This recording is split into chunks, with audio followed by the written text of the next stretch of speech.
Bueno, síndrome del mal dormido, Sí. atención con esto. ¿Cómo básicamente afecta esta ola de calor entonces a nuestro cerebro? Nos interrumpe el descanso. Sí. O sea, por más que estemos durmiendo, igual nos vemos afectados por Pero estas por supuesto, temperaturas, tenés ¿no? pesadillas.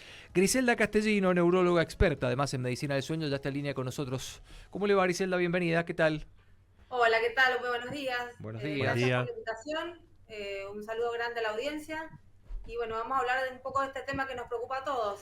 La verdad que sí, y sobre todo tratar de buscarle una solución, porque uno por ahí piensa a priori que la solución es dormirse y no sufrir más el calor, porque ya está, ya me dormí. Pero el problema no termina allí. Entonces, ¿cómo podemos combatir, ¿no?, esta ola de calor y tratar de tener un sueño reparador y a también poder conciliar el sueño, dicho sea de paso? Tal cual. Bueno, es excelente la forma en que hemos iniciado la charla. A mí me gustaría hacer una breve introducción y comentarles a la audiencia y a ustedes que el sueño tiene dos etapas, lo que se llama sueño REM, que es el sueño superficial, y el sueño REM, que es el sueño reparador. Y que esta regulación del sueño está comandada por una hormona que se llama melatonina, que es la que nos permite descansar y tener un sueño reparador. ¿Por qué hago esta breve introducción? Porque cuando aumenta la temperatura ambiente, aumenta la temperatura corporal, aumenta la temperatura a nivel central de nuestro organismo. ¿Y qué pasa? Empieza a disminuir esta hormona, ¿sí? La causa más frecuente de la disminución, lo que afecta más la melatonina, es la luz.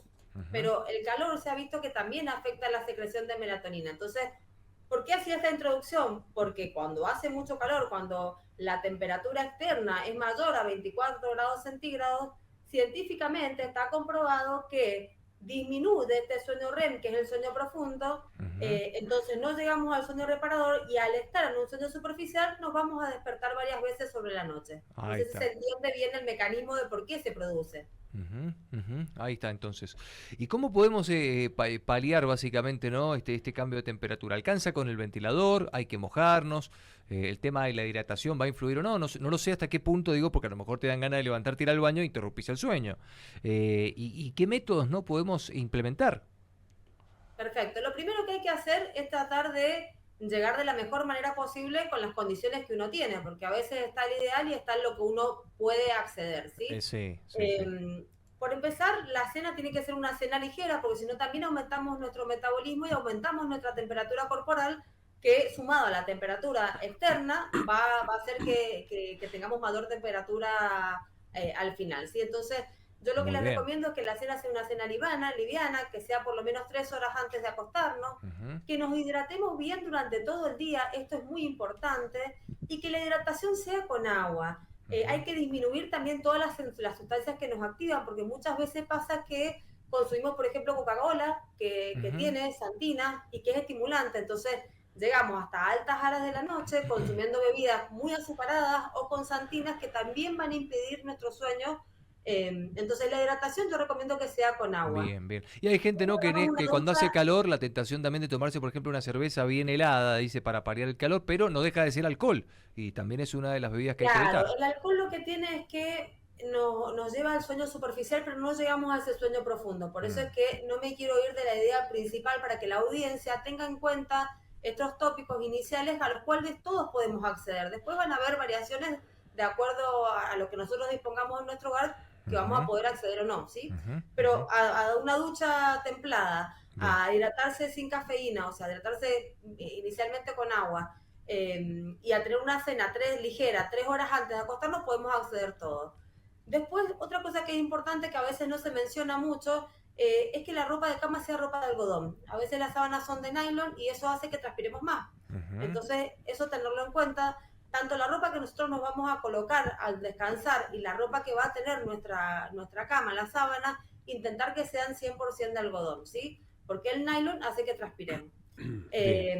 Y bueno, después tratar de mantener la habitación entre 22 y 24 grados centígrados. Si disponemos de un aire acondicionado, sería ideal 2 horas antes mantener la habitación en esa temperatura. Si no, oscurecer la habitación también ayuda muchísimo a bajar la temperatura externa, usar ventilador y las medidas que le dije anteriormente. Pero es importante empezar desde este inicio que les expliqué de por qué nos despertamos en la noche. No es solamente el calor, a veces hay un montón de factores que se van acumulando a lo largo del día en nuestra alimentación, en nuestra forma de hidratarse, en cómo llegamos a la noche, porque si nosotros venimos bajo mucho estrés durante todo el día, secretamos mucho cortisol, que es la hormona del estrés, y que también inhibe la melatonina. Entonces, si bien el calor sería como la gota que va a rebasar el vaso de agua, en este caso enfocándonos en la temperatura, hay que rever todo el resto de las cosas para lograr un mejor descanso, ¿sí? Bien, clarísimo. Charlie, quería preguntar. A ver, yo quería hacer hincapié en esto, en el sueño REM de sueño profundo. ¿Beneficia a la memoria y a regular las emociones? Muy buena pregunta. Sí, en el sueño REM yo siempre hago la analogía con los pacientes de que es como si desenchufáramos la computadora y el cerebro se ocupa de esas tres funciones principalmente, de la atención, de la memoria y de la estabilidad emocional, Okay. que tiene mucho que ver con lo que le dije recién, que es la etapa donde también disminuye el cortisol, que es la hormona del estrés.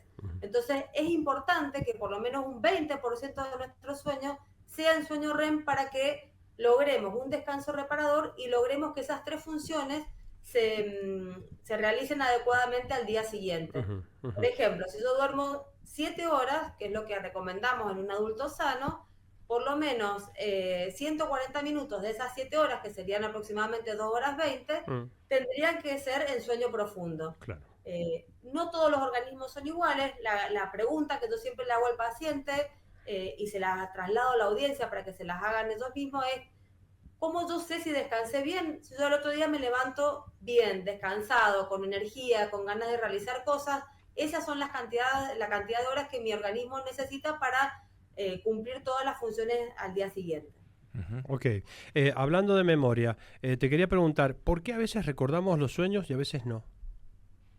Muchas veces pasa por lo que por eso siempre inicio las charlas explicando el ciclo del sueño. Si vos has tenido toda una noche en sueño superficial, podés tener micro despertares que son de 1 o 2 segundos, donde vos no vas a percibir que te has despertado en la noche. Okay. Pero tu sueño sí va a estar muy fragmentado y probablemente no vayas a soñar, no has llegado al sueño profundo, ¿sí? Okay. Eso se mide con un estudio que se llama polisomnografía, que monitoriza la actividad cerebral durante la noche y nos permite a los especialistas saber si el paciente ha llegado al sueño profundo o no, qué porcentaje del sueño y si se despierta, por qué se despierta. Perfecto.